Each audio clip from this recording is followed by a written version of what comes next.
CSR Anjaneyulu Chilakalapudi Sitaramanjaneyulu గారు 1907 July 11న నరసరావుపేటలో జన్మించారు. SSLC వరకు చదువుకున్నారు. చిన్నప్పటి నుండి నాటకాల మీద పిచ్చి ఎక్కువగా ఉండటం వల్ల చదువుకు తగ్గ ఉద్యోగం వచ్చినా నాటక రంగాన్నే ఆయన ఉపాధిగా ఎంచుకున్నారు. రంగస్థలంపై కృష్ణుడిగా, శివుడిగా, రాముడిగా నటించటమే కాకుండా తన గాత్ర మాధుర్యంతో ప్రేక్షకులను ఉర్రూతలోగించారు. రామదాసు, తుకారాం, సారంగధర వంటి ఎన్నో భిన్నమైన పాత్రలను అలవోకగా నటించి వారికి జీవం పోశారు.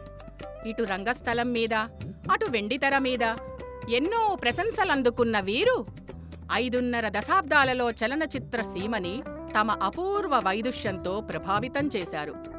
పదాలను అర్థవంతంగా విరిచి అవసరమైనంత మెల్లిగా, స్పష్టంగా పలకటంలో ఆయన దిట్ట. వీరు 1963 అక్టోబర్ 8న మరణించారు.